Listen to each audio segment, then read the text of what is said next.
Welcome guys to another video here on the Man United Daily YouTube channel, and I'm giving a report on the match yesterday where United drew with Stoke City away at the Britannia on January 1st 2015. And obviously, to kick off the new year with a draw away to Stoke may sound a little bit kind of like a bit downhearted, because away to Stoke, you know, it's always going to be a tough game.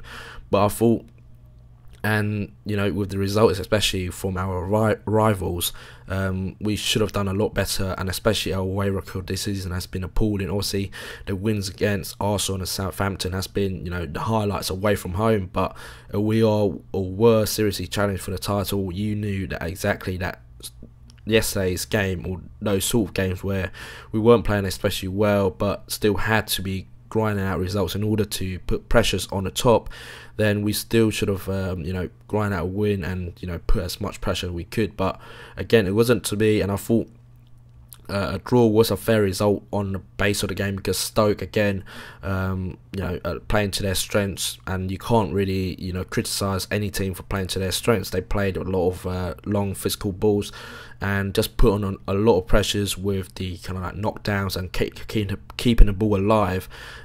Just made and injected a lot of kind of like nervousness into any defence, and especially with our brittle defence. That proved to be the case, especially with their goal 2 minutes in. Peter Crouch had a free header from, you know, just inside the box, and headed it straight into the path of Ryan Shawcross, who was also free within, you know, 5 yards of the goal, you know, nudging it past the hair. And that again, that highlights the defensive frailties that we have in the team. I'm not sure what's happening, because the three most senior defenders, Jones, Smalling and Evans, they just comes up short when you need a more kind of like difficult and more kind of a gritter defender now, if you like. So yesterday I thought all three were manhandled by Stoke with relative ease. I mean, Jones was ball watching every single time. Smalling couldn't get to Crouch, and I thought he was lucky to be on, really, because in the second half Crouch had a clear handball off Smalling, who kind of like very lucky to get away with it, and it was definitely a penalty and probably a red card.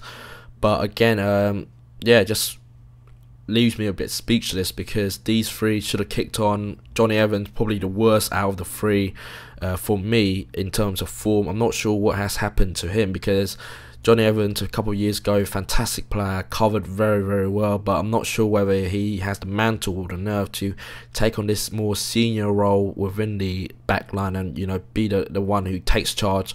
And he seems to be kind of like buckling under this kind of pressure. So it's a difficult situation, because the three, like, they should have kicked on and, like I said, not be dominated like they were yesterday. So it's difficult to see if there won't be any replacement. Obviously, defensive reinforcement, especially kind of the high caliber class of players that we are looking for, like the likes of Mats Hummels, will be extremely difficult to get in January. So probably wait until the summer until we get the kind of like caliber players that we are looking for. So we just have to patch it up again in order to do rescue jobs more often than not, I'm afraid, because the defensive situation is relatively pointless to even talk about, because we know that we have a gap there for a leader within the defence, and we're just not getting it from any of the defenders at a minute.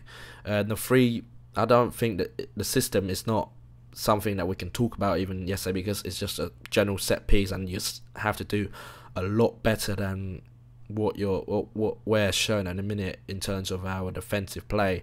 The main positive yesterday, I thought Falcao had a very good game. You know, it was a gritted performance, and obviously got his goal from another corner kick, flick on at the near post by McCarrick, and all good strikers do. You know, he was there to pounce on it.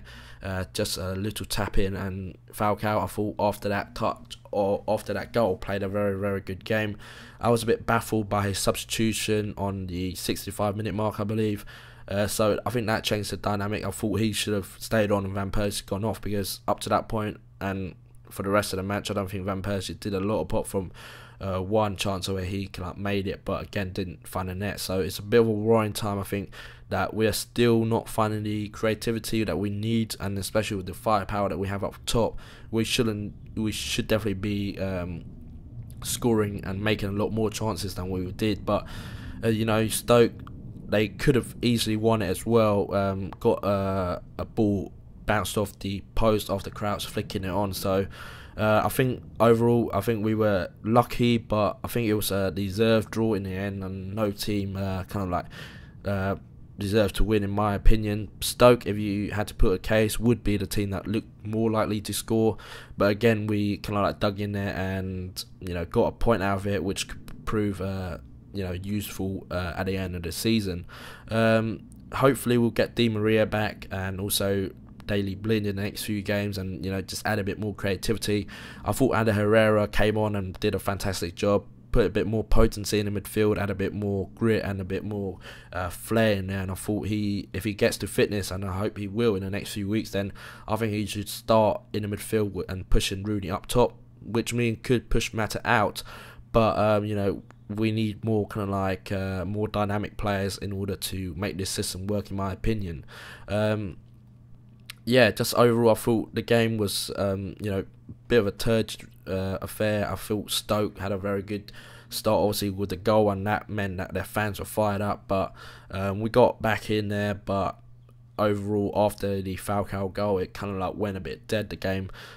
Stoke threatened a couple times with a couple long balls, but we overall didn't do enough to win. But like I said, at the end of the season, I think if we were to be on a top 4, especially in the top 3, I think a lot of fans would take that result now, and I certainly would.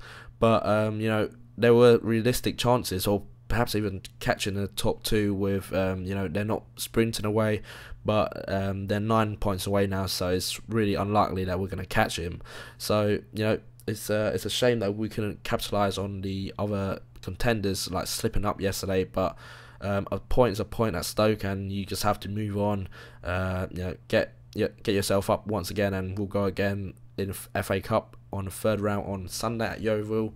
So that should be a good game. Hopefully we won't face another embarrassment like we did at MK Dons. But I'm still looking. I'm sure Lou Van Gaal will play a lot with the youngsters in order to bed him in. But hopefully we'll get a bit of experience, spine down the team in order to get a result, but also to bed in a lot of the youngsters as well. So I'm looking forward to that game. Always fantastic thing to watch FA Cup. There's upsets, but hopefully we'll get a win and move on into the 4th round. But in the Premier League, we're still 3rd, so we're in the right direction. We're 9 points behind the top 2, but we're only 1 point ahead of Southampton now. But again, we just have to dust ourselves down.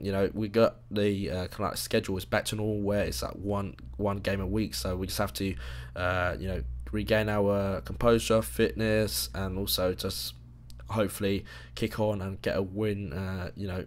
And get the momentum rolling once again. That wraps up another video here on the Man United Daily YouTube channel. If you like this video, please give me a thumbs up, comment below on any of the stories mentioned, and I'll get back to you as soon as possible. And also, if you want to keep to be updated with the latest videos, please subscribe to the channel for more content. You can check me out as well on Twitter at ManUnitedDaily, or visit the website at ManUnitedDaily.com. Thanks for watching, and I'll see you in the next one. Cheers.